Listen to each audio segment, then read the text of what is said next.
invitarme a hablar un poquito sobre mi trabajo, a hablar un poquito de lo que estudié y de lo que actualmente hago. Y bueno, el fin de esta presentación es darles un overview acerca de lo que es la petrofísica, porque bien como comenta Kimi, no es como tan común y bueno, todavía hasta, por ejemplo, todavía hasta ahora puedo decir que muchos de mis amigos no entienden exactamente a qué me dedico. Bueno, muchos amigos míos que no están involucrados en la industria del hidrocarburo. Bueno, la presentación la dividí en 3 temas principales, que son, primero vamos a tratar de explicar qué es la petrofísica, después vamos a hablar un poco de lo que pueden hacer los registros geofísicos por nosotros en la industria del petróleo, y finalmente, ¿cuál es el trabajo de un petrofísico en la industria petrolera? Bien, antes como de adentrarme un poquito más a detalle en términos petrofísicos, me gustaría contarles un poquito sobre la historia de la petrofísica. Esto con el fin de que entendamos un poco el contexto histórico en el que nace la petrofísica, o sea, ¿por qué nace? ¿Bajo qué necesidades de la industria nació la petrofísica? Bueno, todo empezó allá por la época de los años 30, cuando no se tenía ningún método geofísico ni ingenieril para detectar en qué parte de nuestro pozo había hidrocarburo. Entonces, un ingeniero llamado Henry Doll, que solía trabajar para los hermanos Schlumberger, desarrolla un registro resistivo, una herramienta, que se encargaba de medir la resistividad de las rocas.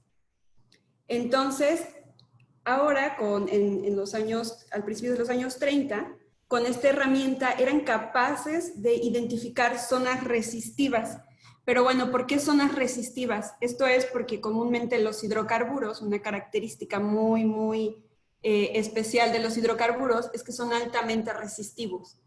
Entonces, con esta herramienta la desarrollan, detectan zonas altamente resistivas, inmediatamente asociadas a hidrocarburos.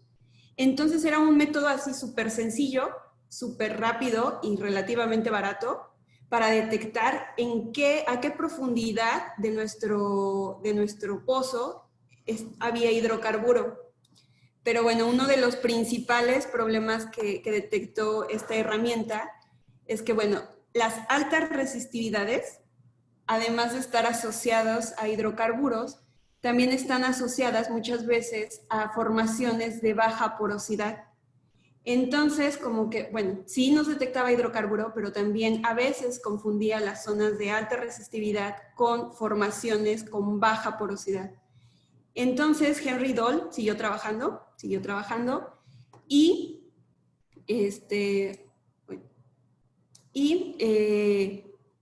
desarrolló 4 años después una herramienta, un dispositivo que era capaz de medir diferencia de potencial asociado a la salinidad del agua de formación y a la salinidad del lodo de perforación. Pero bueno, exactamente ¿qué fue lo que hizo?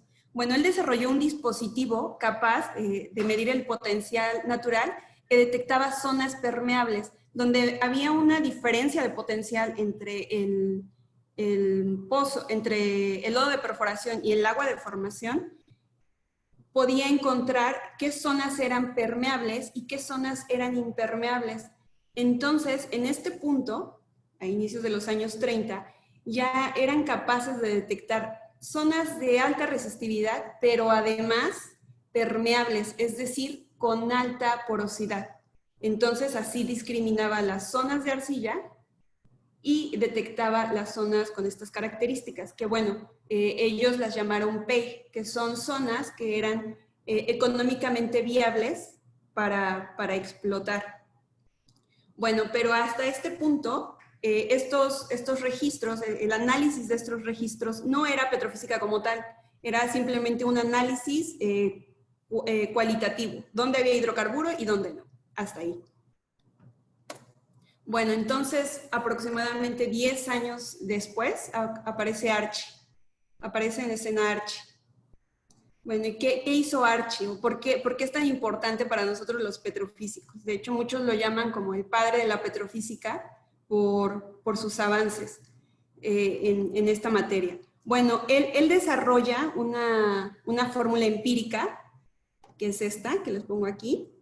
Pero bueno, lo importante de esta fórmula empírica, o lo que hay que entender de esta fórmula empírica, es que él logra cuantificar, y escúchenlo bien, esta palabra es súper importante, cuantificar la saturación de agua de un yacimiento en función de la resistividad total, o más bien dicho, de la resistividad de nuestra formación con la resistividad del agua de formación, asociados obviamente a la porosidad.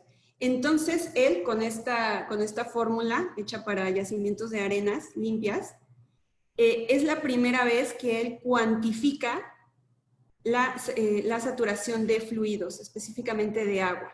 Entonces, este fue un parteaguas entre el análisis de registros y la petrofísica como tal.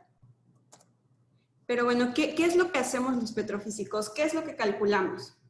Bueno, nosotros los petrofísicos, en un yacimiento, lo que queremos saber, las respuestas que buscamos, a las preguntas es, ¿tienes tu yacimiento? Sí, pero ¿qué tipo de roca?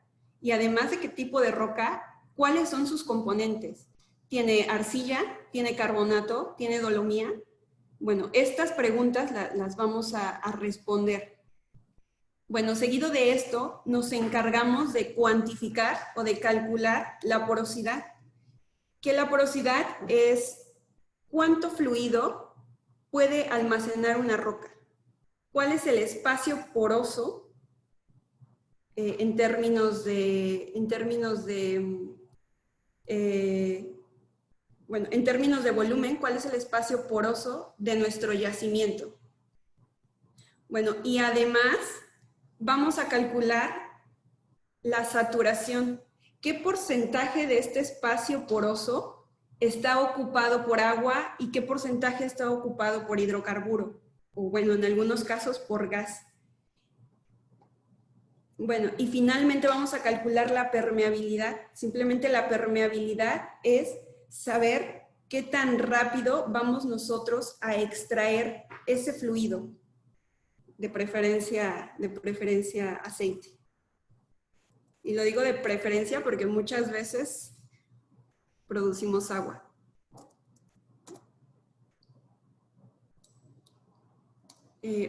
Bueno, pero estas propiedades petrofísicas de las que les hablé, litología, porosidad, saturación, ¿para qué las ocupamos? O sea, ¿para qué las necesitamos? Bueno, las necesitamos en la industria petrolera principalmente para dos razones. Para calcular el net pay es, ya tenemos nuestro yacimiento delimitado, ok, sí, yacimiento se entiende por roca que tiene propiedades como porosidad y bueno, tiene porosidad suficiente como para almacenar fluido. Eso se conoce como yacimiento. Pero ¿qué net pay se conoce? Como la porción de este yacimiento que contiene hidrocarburos económicamente viables para la explotación. Entonces, por ejemplo, en este ejemplo yo les pongo, bueno, podemos tener un yacimiento con propiedades petrofísicas tales que es considerado yacimiento 100 metros. Pero de este yacimiento es súper importante delimitar qué porción está ocupada por agua y qué porción está ocupada por aceite. Entonces, bueno, aceite económicamente viable para la explotación. Entonces, por ejemplo, aquí son 30 metros. Entonces, nuestro net pay dentro de nuestro yacimiento es de 30 metros o el 30%. Bueno, además, nosotros calculamos estas propiedades petrofísicas de nuestros yacimientos porque se ocupa para calcular el STOIIP, que es el volumen de aceite que tenemos en un yacimiento antes de empezar a producir o después de producir. Calculamos el aceite remanente. Pero bueno, ¿qué inputs nosotros le damos comúnmente a los geólogos o geofísicos para que calculen el estoy? Bueno, nosotros le damos 3 inputs. Principalmente es el net, que es lo que les comenté hace rato. ¿Qué porción de nuestro yacimiento tiene hidrocarburo? La porosidad, el espacio poroso de nuestro yacimiento. Y la saturación de fluido.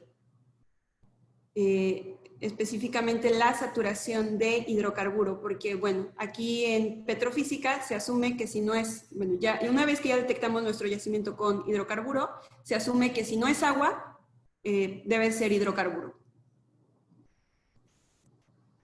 Bueno, pero además de estas dos principales razones por que nosotros, bueno, estas dos principales más bien fines que les damos a nuestros delivers, ¿para qué otra cosa más nosotros hacemos? ¿O para qué nos sirven los registros? Bueno, nosotros con los registros podemos calibrar profundidades. Bueno, podemos localizar cualitativa y cuantitativamente por formaciones permeables. Caracterizamos la litología, calculamos porosidad, calculamos espesor de yacimiento, presiones de formaciones, bueno, saturación de fluido, agua, aceite, gas, y bueno, sobre todo también damos algunos outputs para hacer correlaciones de pozos. Por ejemplo, aquí hay muchos geólogos. Comúnmente las correlaciones las hacemos con gamma ray. Bueno, las hacen con gamma ray. Pero a veces, me ha tocado muchas veces que los geólogos no solamente me piden el gamma ray, sino también me piden el volumen de arcilla, porque a veces es más fácil correlacionar los pozos por el volumen de arcilla que por el gamma ray.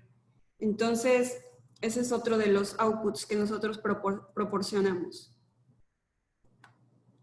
Bueno, pero el trabajo principal, pero no es el único, de un petrofísico es una evaluación petrofísica, que es donde vamos a dar los outputs de litología, volumen de arcilla, porosidad, saturación de agua, contactos, permeabilidad, net pay.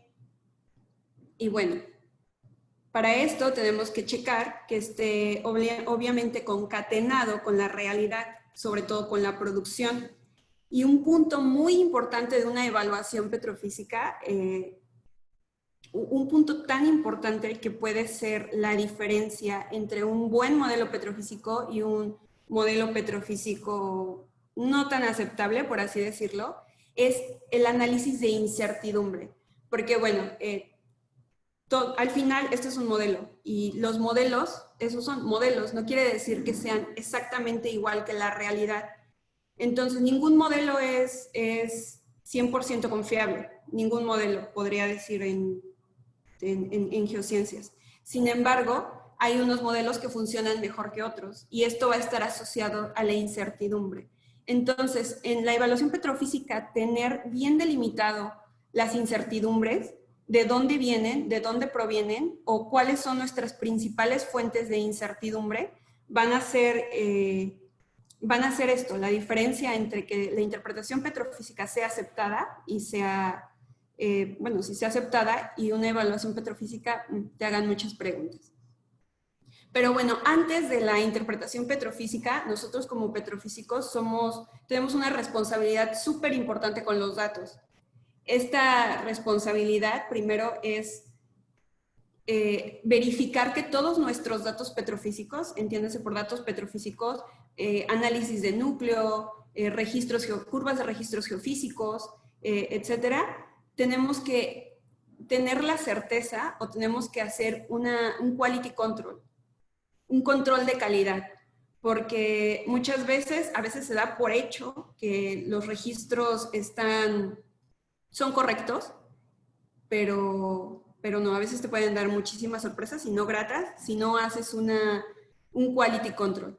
Bueno, entonces, después de hacer un quality control, procedemos a la interpretación petrofísica, pero bueno, ¿quién usa estos, dentro de un equipo de geociencias o de la industria petrolera, quién ocupa nuestros deliveries? Bueno, principalmente los utilizan los ingenieros de yacimientos para el manejo del yacimiento, se utilizan para la planeación de pozos, para la simulación de pozos, para los modelos estáticos y bueno, como les mencioné, para calcular el volumen in place. Pero bueno, como les dije al principio de la otra diapositiva, la evaluación petrofísica determinista es esencial, es el trabajo esencial de un petrofísico, sin embargo, no es el único trabajo de un petrofísico. Nosotros también analizamos los núcleos, hacemos interpretación petrofísica, pero no solamente de modelos deterministas, sino también de modelos estocásticos o probabilísticos. Además, utilizamos nuestros datos para validar nuestros modelos de saturación a partir de presiones capilares. Y bueno, una nueva rama de la petrofísica que puedo decir que nació en los últimos 20 años es Petrofísica Data Driven Analytics, que tiene todo, absolutamente todo que ver con Data Science, modelos probabilísticos y Machine Learning. Sobre todo, este tipo de técnicas se utiliza para cuantificar los tipos de roca, para predecir tipos de roca y para predecir curvas o registros en pozos donde carecemos de esta información. Entonces, Petrophysical Data Driven Analytics, yo creo que, bueno, no creo, es considerado una subdisciplina de la petrofísica. Un poquito más avanzada y bueno, no tan común realmente. Y bueno, los registros pozo entubado. Bueno, un poquito más adelante les voy a hablar un poquito más de los registros que son en pozo entubado o case hole. Bien, pero ¿en qué parte del ciclo de vida de un campo entra un petrofísico?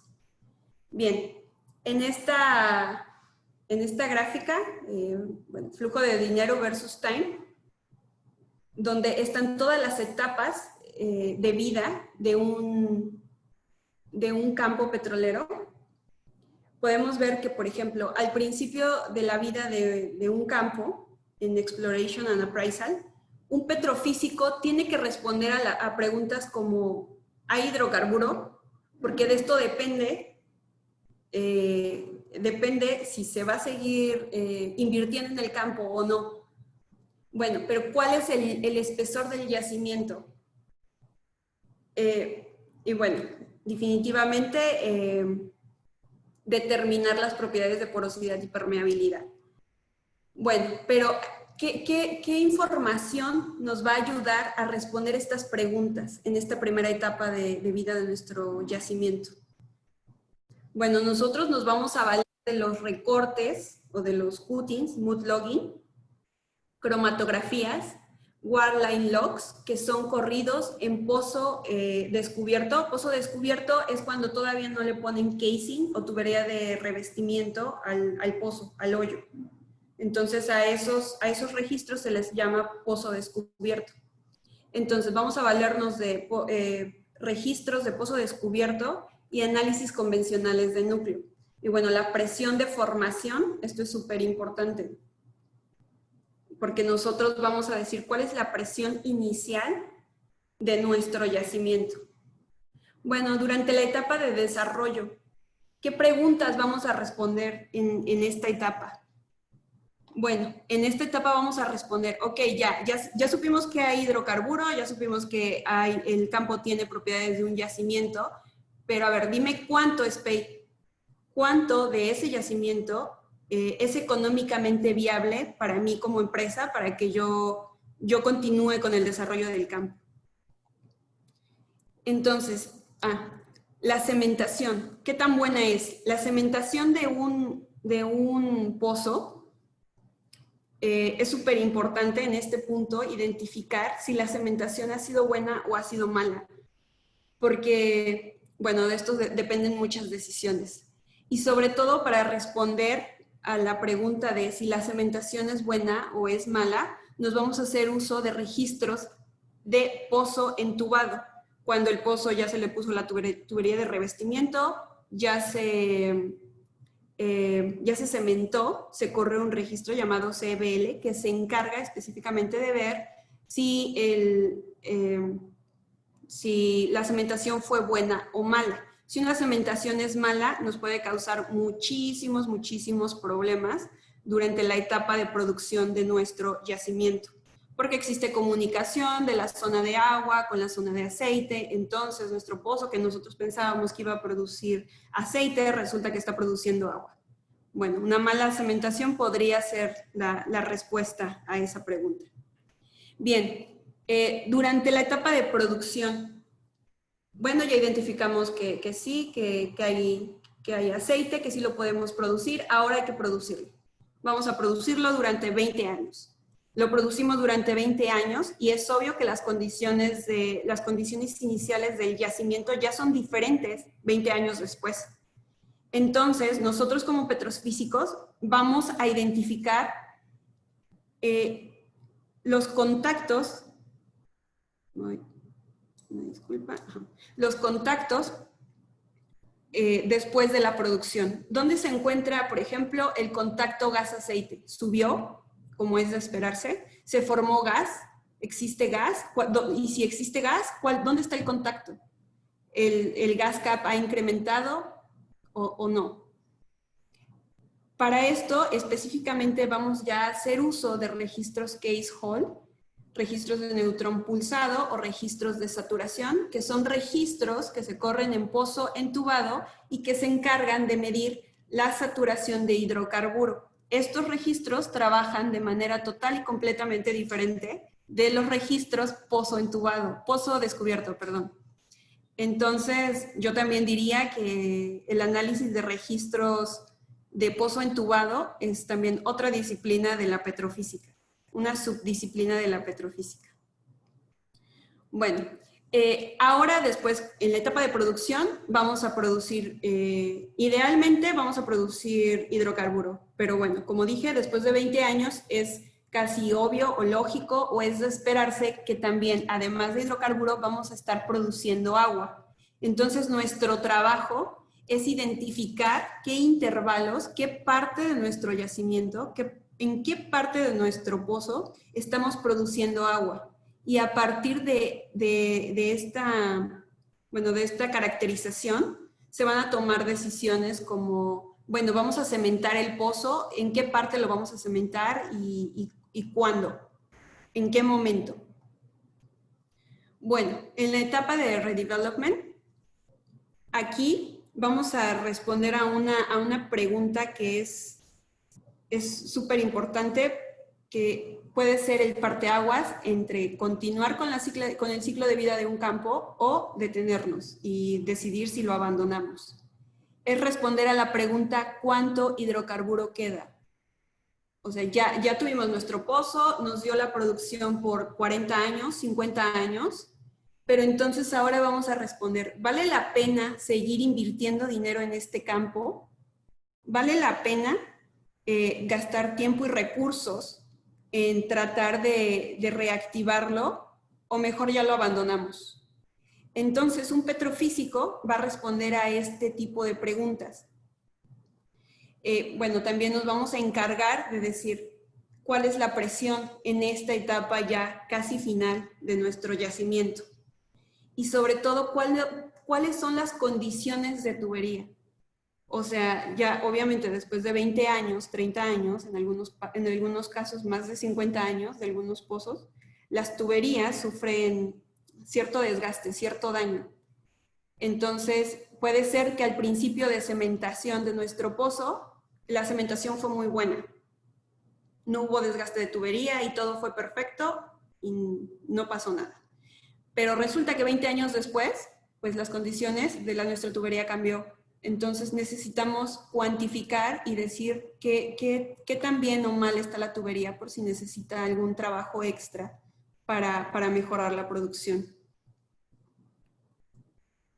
Bueno, y esta lámina es la última. Y bueno, en esta lámina trato de responder a la pregunta, ¿cómo ser un petrofísico? Y yo la cambiaría realmente la pregunta y yo diría, ¿cuánto cuesta ser un petrofísico?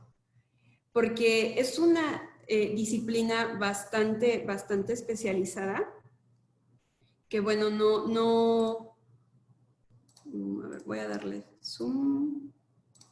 Bueno, es una disciplina bastante especializada y comúnmente los cursos de entrenamiento los dan la industria privada o, bueno, la industria privada, porque, bueno, como sabemos, la industria del hidrocarburo es una industria bastante lucrativa. Entonces, la petrofísica especialmente es una subdisciplina que, bueno, podría llegar a ser bastante lucrativa. Entonces, bueno, me di a la tarea de investigar cuánto cuesta un curso de petrofísica.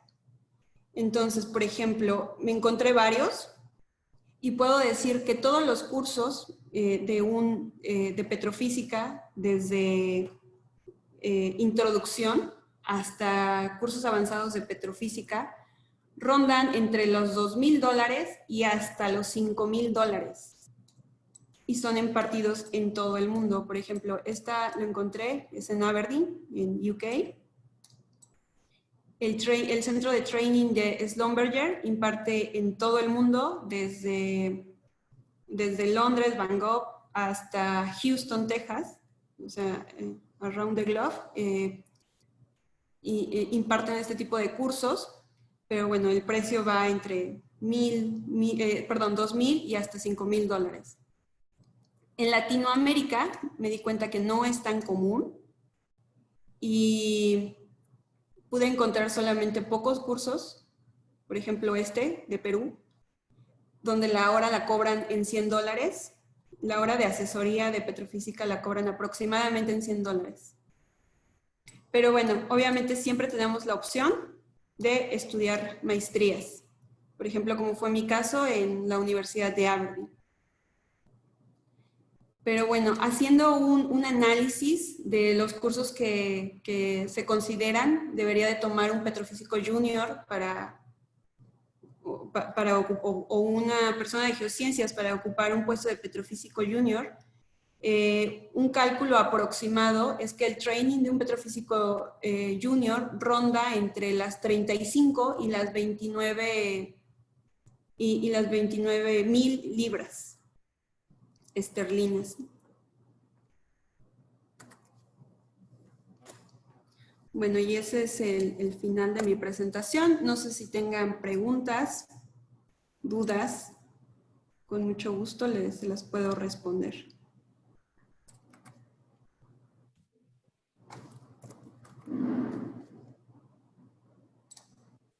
Bueno, Selene, muchas gracias, la verdad, por tu presentación. Muy enriquecedora, muy clara y sobre todo que nos das la oportunidad a todos de conocer más que nada el rol del petrofísico a lo largo de la cadena de valor, lo cual es algo muy importante para conocer. Ahora vamos a dar inicio a la ronda de preguntas. No sé si alguien de los que están conectados ahorita quisiera preguntar algo, que alce la mano para que le activemos el micrófono. Y bueno, empecemos con las preguntas. Bueno, no es precisamente una pregunta, pero sí es algo que me gustaría que pudiéramos comentar un poco todos reunidos. Mi papá es petrofísico, mi papá es ingeniero geólogo, hizo 32 años en Pemex, luego trabajó en algunas compañías privadas, trabajó en Petrofac, aquí en Villahermosa. Creo que él estaba en el campo El Golpe. ¿En qué? El Golpe, creo. Ah, ok. Ah, qué curioso. Actualmente trabajo en El Golpe. Sí, era El Golpe o el Santuario, uno de los dos. Porque era una petrofísica venezolana y mi papá era... Ah, sí. Bueno, pero para allá Ok, voy, porque excelente. en otros países sí hay una formación como tal de petrofísicos. Sí puedes ir a la universidad y salir tal como petrofísico. Tú estudiaste una maestría, Selene. en Sí, evaluación de así es. formaciones. Yo recuerdo, no sé si a Memo le pasó también, que cuando anduve buscando maestrías, mi intención, mi primer goal era como yo quiero estudiar evaluación de formaciones en la Universidad de Aberdeen porque era top mundial en ese momento. Pero para mi mala suerte cancelaron el programa. Sí, Entonces, así es. creo que actualmente, si hay alguien interesado, la Universidad de Heriot-Watt tiene una maestría en evaluación de formaciones en Reino Unido. Pues pudieran buscar alguna beca o algo.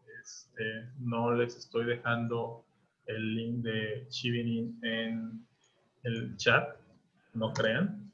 Pero aprovechen que la convocatoria está abierta. Pudieran aprovechar para meter sus documentos y probablemente pues hacerse acreedores a una beca que los lleve a estudiar petrofísica.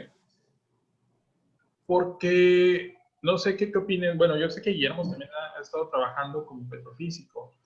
Hay muchos cursos que están dando ahora que duran 10 horas, 16 horas de registros geofísicos. Yo siento que no está mal tomarlos, pero sí necesitamos, o la persona necesita tener una formación más a fondo, porque es algo, yo lo veo con mi papá es una persona muy dedicada, entonces, para él eso es como un arte. Yo creo que para todos los petrofísicos no está todo escrito, no está ya toda la fórmula y todos los campos o todos los controladores de la misma manera. No sé qué opinan ustedes dos. Sí, Sí, bueno, bueno, perdón. ok. Sí, sí, pues la verdad yo encuentro muy valiosa esta presentación de Selene y como dice ella, pues sí, un curso especializado en petrofísica, pues es bastante caro, pero pues debemos aprovechar que tenemos herramientas como la beca Chevening o la beca CONACYT, entonces, bueno, principalmente Chevening, pero, ajá, y buscar y animarnos, ¿no? Atrevernos a estudiar fuera, salir un poquito de nuestro país, de nuestra zona y pues buscar cursos y tomar la iniciativa y aprovechar este tipo de oportunidades que se dan, las presentaciones, los cursos en internet igual, no sé, algo más. Sí, así es. Bueno, como comenta Tania, yo creo que la experiencia de la maestría en sí es una experiencia más que académica, bueno, además de académica, es una experiencia personal, enriquecedora, que yo creo que, por ejemplo, hablando personalmente a mí, fue lo mejor que me pudo haber, una de las mejores cosas que me pudieron haber pasado en la vida, estudiar una maestría por aparte de las experiencias personales, que fueron muchas e increíbles, la experiencia técnica que obtuve, o sea, fue también inigualable, podría decir. Así como comenta Julio, o sea, no, ser petrofísico, ir a la escuela y entender, obviamente no te va a dar respuestas de los campos, porque todos los campos pues son diferentes. O sea, no podemos utilizar una receta para todo y no quiere decir que todo va a funcionar, pero obviamente teniendo siempre conocimiento, siempre vas a encontrar la mejor opción o sentadas las respuestas.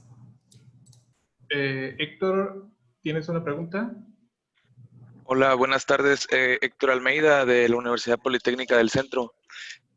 Mi pregunta está enfocada en específico al Machine Learning. ¿Cómo están hoy en día trabajando con eso en conjunto con la petrofísica y esta área de oportunidad? Pues ahora sí, ¿cómo podemos tomar sin la necesidad de un posgrado? Hoy yo soy estudiante de licenciatura y cómo hoy puedo conectarme con un curso que me ayude a esa área, ¿no? Sobre todo porque es un tema de vanguardia. Pues si quieren, bueno, mira, Héctor, lo primero que tendrías que hacer si quieres hacer Machine Learning, desde mi punto de vista y experiencia propia, lo primero es empezar a aprender algún lenguaje de programación. Te recomiendo Python, te recomiendo R. Y respecto a Machine Learning, yo tengo una opinión muy personal respecto a todo eso. Es muy bueno, es muy útil, es lo que está de moda por todos lados, pero necesitamos primero hacer unos pasos antes de que puedas comenzar a hacer un entrenamiento de un modelo de Machine Learning. como comentaba Selena hace unos momentos, tienes que hacer un QC de tu información.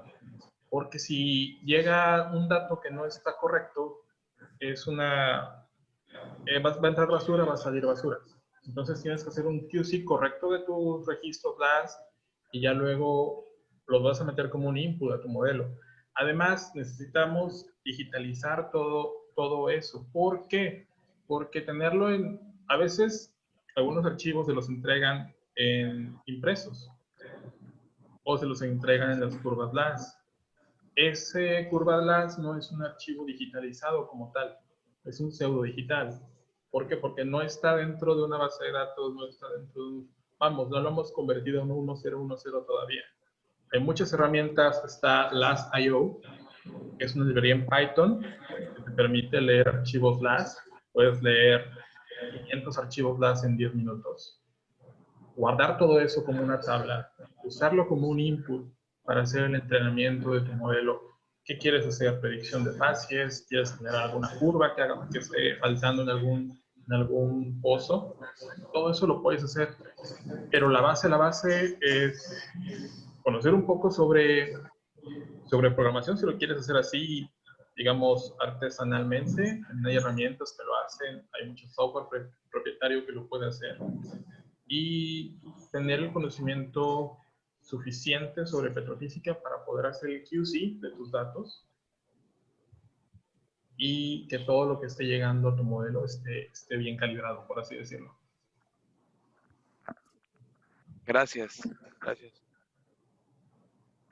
Y bueno, solamente un comentario más de lo que menciona Julio. Definitivamente, total y completamente de acuerdo. De lo que primero que tienes que hacer es aprender un lenguaje de programación, aprender a programar, porque aunque sí, es verdad, hay software ya especializados, por ejemplo, Techlog y todos los software petrofísicos traen un módulo para Machine Learning, redes neuronales, y análisis estadísticos. Análisis estadísticos, por ejemplo, Cluster Analysis, Physiologic, etc.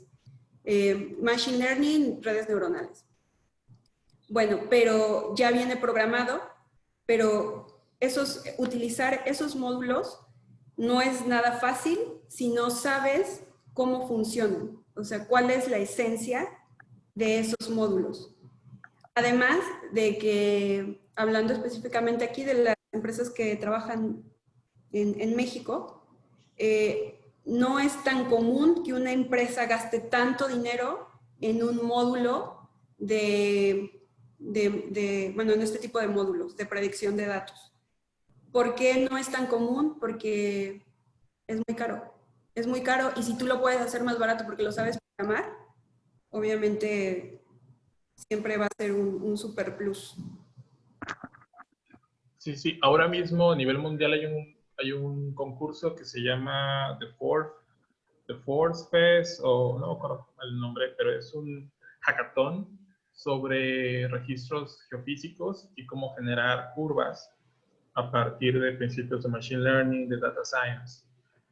Comenzó en agosto, termina en noviembre, y bueno, cada que se realiza un evento de este tipo salen muy buenos modelos, muchas cosas con las que uno puede comenzar, y como todo queda en Jupyter Notebooks, hablando de Python, es reproducible. Los datasets también son libres, porque eso es algo también con lo que muchos cuando estamos en la universidad nos topamos. No hay la información, cómo consigo un archivo LAS, a quién se lo pido a la CNIH, una compañía me lo va a dar. Hay muchas opciones para obtener datos, hay datasets completos, hay uno muy bueno de Noruega que se llama The Vault Dataset, que trae todo, trae la sísmica, trae los horizontes, trae los pozos, trae todo. Entonces hay opciones. Entonces, Ok, bueno, les agradezco por aclarar mis dudas por ahí, por cómo comenzar, ¿no? sí, pues si quieres, después nos puedes contactar. Aquí pongo mi correo por si quieres que te mande alguna información un poco más detallada. Yo estoy muy metido en esa parte de Python, de desarrollar cosas. Soy geofísico, soy ingeniero de sistemas, hice maestría en geociencias, entonces esa parte a mí me llama mucho la atención. Gracias. De nada. Pregunta Carla Guadalupe Sánchez Sánchez. ¿Qué consejos nos podrían dar a estudiantes que aún estamos entrando al mundo de las geociencias, en especial geofísica, ya que es una de las ciencias que está más en contacto con la petrofísica?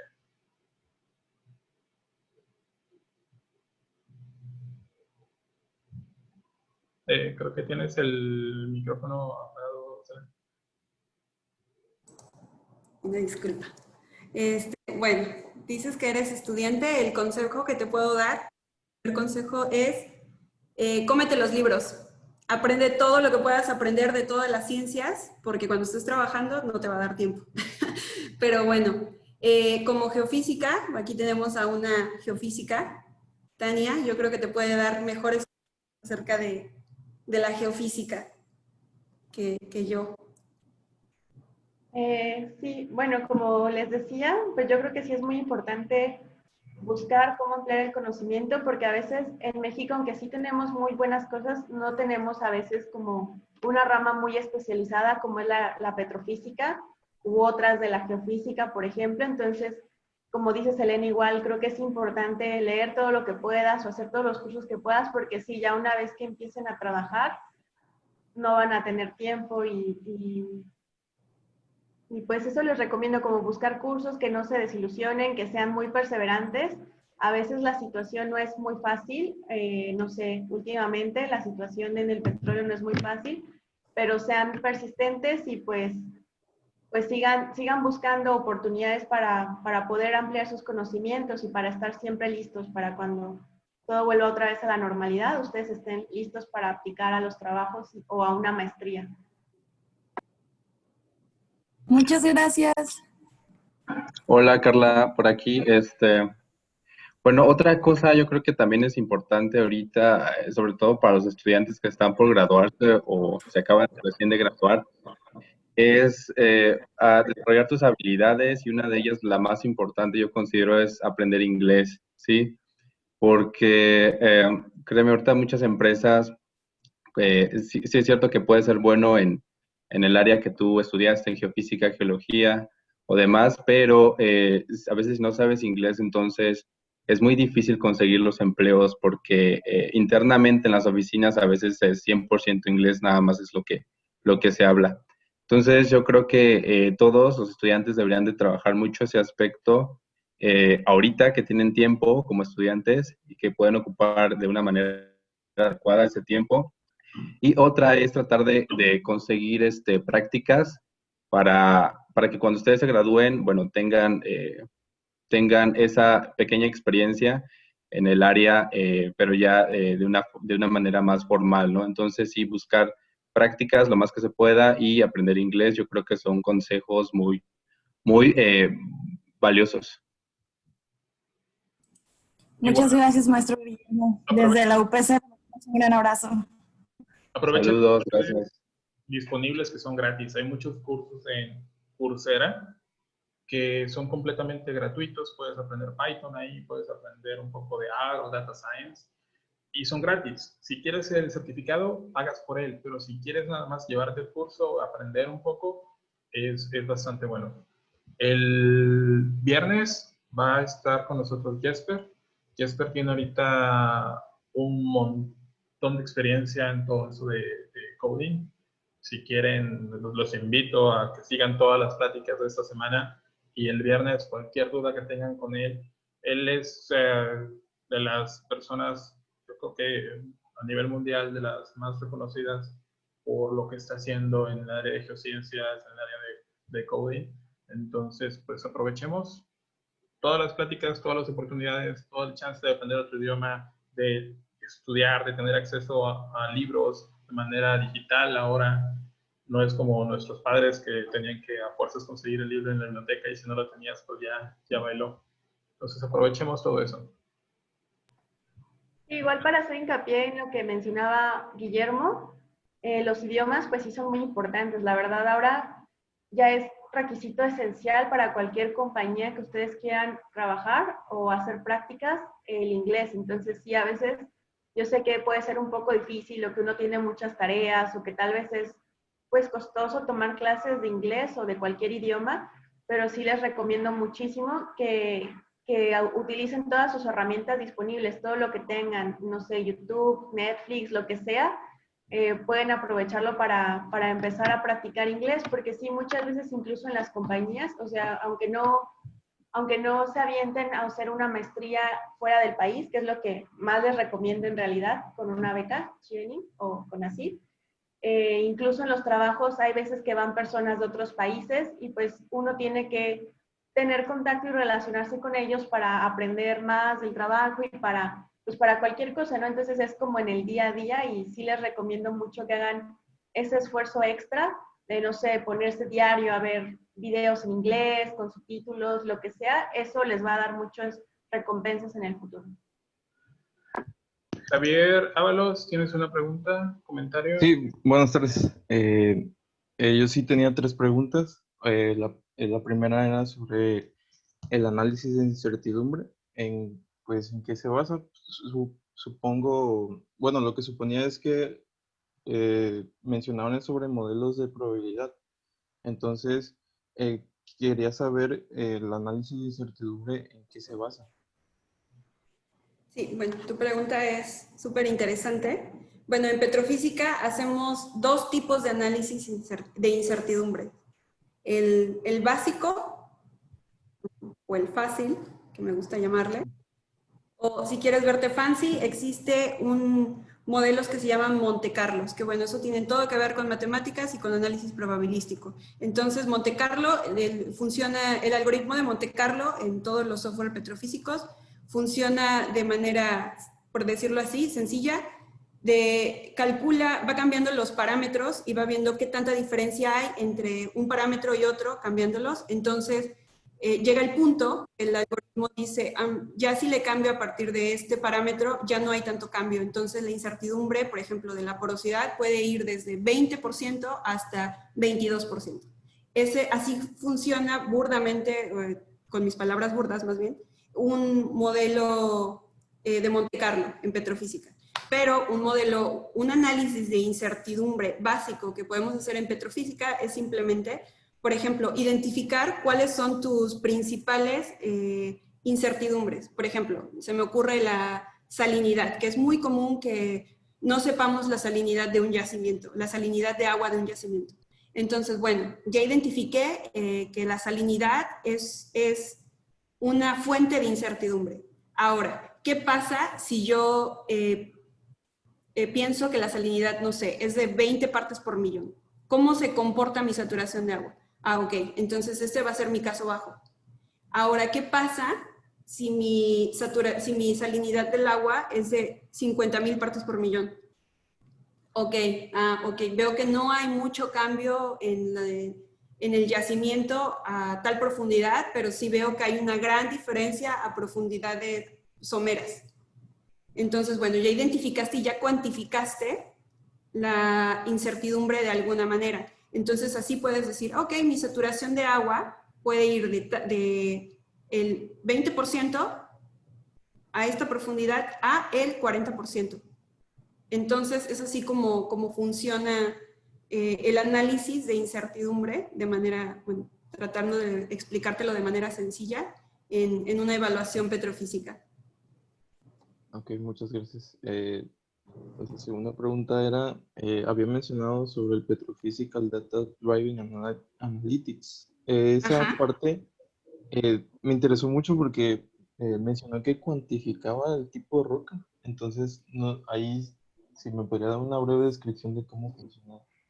Sí, mira, Data Driven Analytics es una subdisciplina de la petrofísica que les mencionaba que nació hace poco. Data Driven Analytics funciona, predice tipos de roca. Por ejemplo, te voy a poner el ejemplo de mi tesis. Mi tesis trato, ok, tenemos 2 pozos que tenemos núcleo.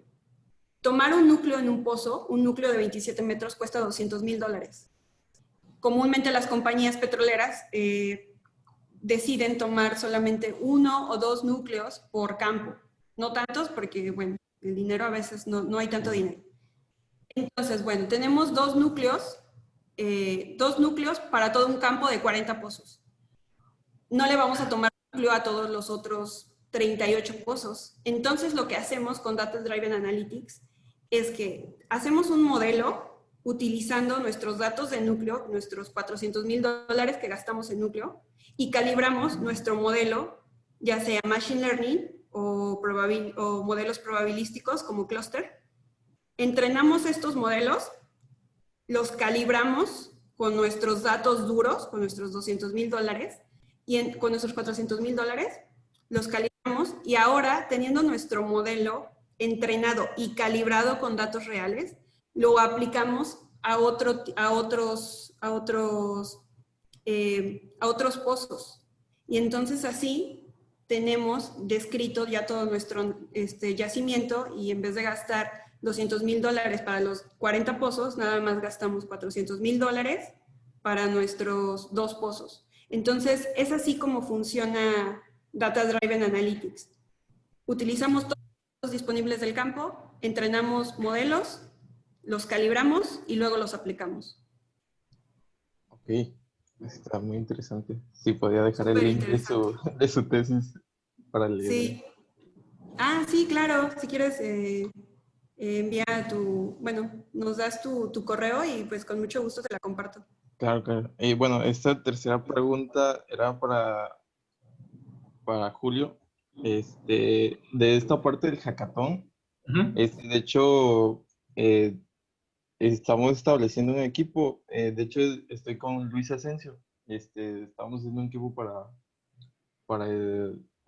meternos ahí para hacer una propuesta y ver cómo sale. Entonces, vimos un video de aquí, de la sede que está aquí en Villahermosa, de algunos consejos que dieron quienes ya se han metido en del hackathon.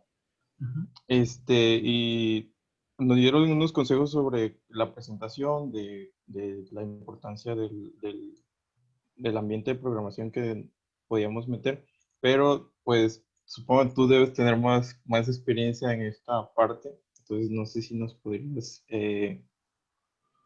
comentar acerca de ¿Cómo eso. organizar un hackathon? No, de la propuesta del que podríamos, en de Petrofísica, de la propuesta, cómo sería ¿cómo se llama? El camino que deberíamos seguir para hacerlo bien. Digo, al menos yo nunca he estado en uno y sería la primera vez. Mucho se basa, o la diferencia entre un modelo y otro, un equipo y otro, se basa mucho en la preparación del dato. En cómo voy a tomar mis registros, qué le voy a hacer al dato que tengo de los registros, porque ya los tengo leídos en Python, ya los pasé a una tabla, ahora siempre va a haber datos que le llamamos outliers, porque son datos que, no sé, traes una media, digamos que están 50, 55, hablemos de un gamma ray, y de repente tienes un pico que se te va a 120, pero es porque el dato viene así. Quizás no es correcto, pero el dato así se tomó, así se quedó. Entonces, lo primero es esa parte, identificar todo ese tipo de circunstancias en los que los datos pudieran estar bien y qué algoritmo vas a implementar para limpiarlos. Una vez que tienes esa parte, ¿qué vas a tomar? ¿Cómo vas a tomar? Porque tienes toda tu curva de tu pozo, la tienes que dividir como en chunks, en pedazos, para poder tomar qué parte va a ser para entrenar, qué parte va a ser para probar y qué parte va a ser para predecir. Algo importante en cualquier modelo predictivo de redes neuronales o de deep learning es, si estoy metiendo, digamos, hablamos de una serie en tiempo, que es lo mismo que un registro, una curva.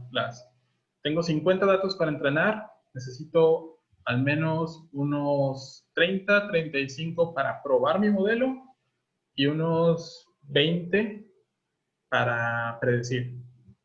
Y esa característica 50, 30, 20 va a ser lo mismo que vas a tomar en los pozos que vas a predecir.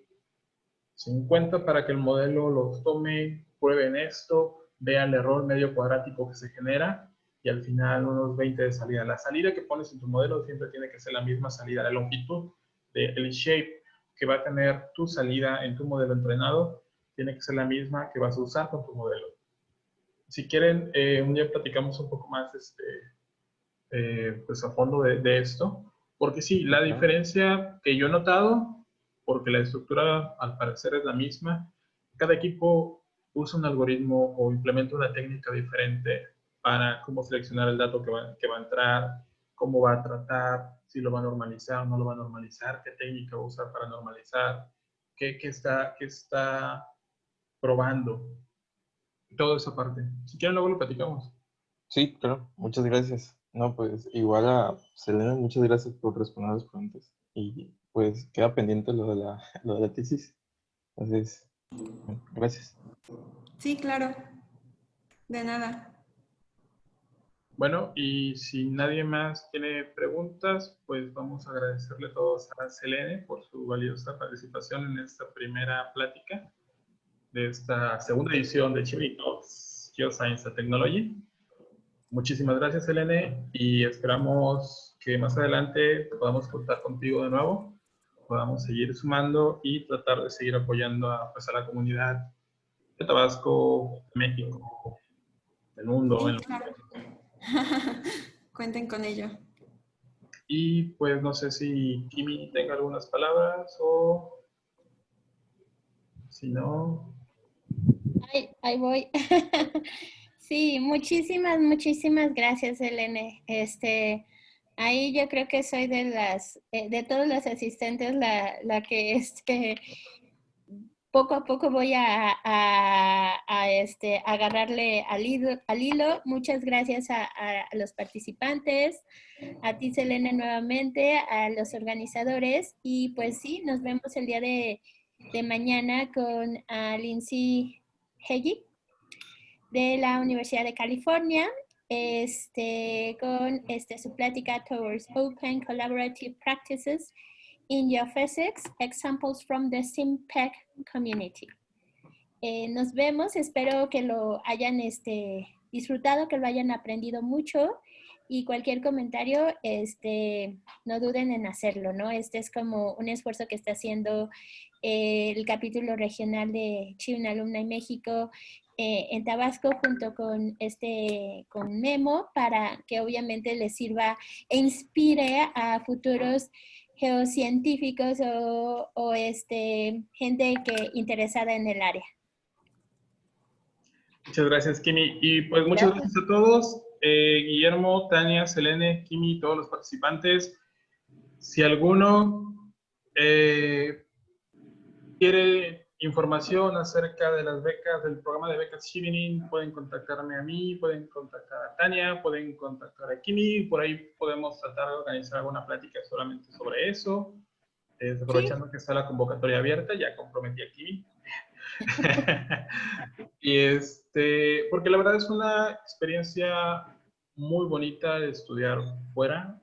Selene lo sabe, Guillermo, Tania, Kimi, yo. Y la verdad que vale la pena intentarlo.